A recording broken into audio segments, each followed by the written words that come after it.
हे guys good morning. तर आजचा 31वा दिवस आहे आणि आय जस्ट कांट बिलीव्ह की मला 1 महिना पूर्ण झाला आहे व्लॉगिंग करून.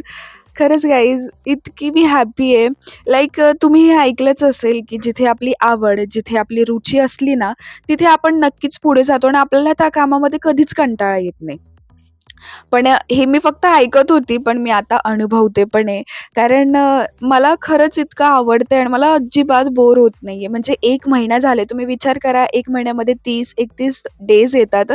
त्या एवढ्या डेजमध्ये त्यावरून माझं तुम्ही शेड्यूल तर बघतच असतात, की मग मी सकाळी जाते ते संध्याकाळी येते. माझं कॉलेज वगैरे मी इतकं सफर करते. एवढी थकते मी. रात्रीचे कामं वगैरे पण असतात माझ्याकडे. But still me video shoot करते, एडिट करते. आणि व्हॉईस ओव्हर करून तुमच्यापर्यंत पोहोचवते. आणि सध्या तरी मी काहीच विचार करत नाही आहे, की माझे सबस्क्रायबर किती आहे, माझे सबस्क्रायबर वाढत नाही आहे, मला लाईक भेटत नाही आहे, माझे व्ह्यूज जास्त जात नाही आहे. कारण मला दुसरीकडे ह्याचाही आनंद आहे, की माझं ग्रॅज्युएशनचं हे लास्ट इयर आहे. त्यानंतर मी पुढे काय करणार आहे, माझं कसं होणार आहे, याचा मला काहीच आयडिया नाही आहे. पण ॲटलीस्ट मी ह्या गोष्टीवरनं खुश आहे, की माझ्याकडे हे शेवटचं वर्ष कॅप्चर केलेलं असेल फॉर अ लाईफ आणि मला कधी पण वाटलं तर मी उठून माझा व्लॉग बघू शकते, की हां, माझा हा डे असा गेलेला, माझा हा डे तसा गेलेला.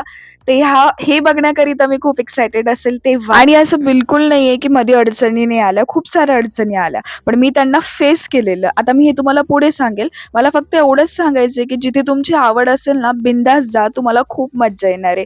मधी खूप सारे लोकं येतात अडवायला, पण त्यांना अव्हॉइड करून फक्त आपल्या आवडीकडे फोकस द्या. Thank for watching. भेटूयात उद्याच्या व्लॉगमध्ये. सबस्क्राईब करायला विसरू नका. Bye bye.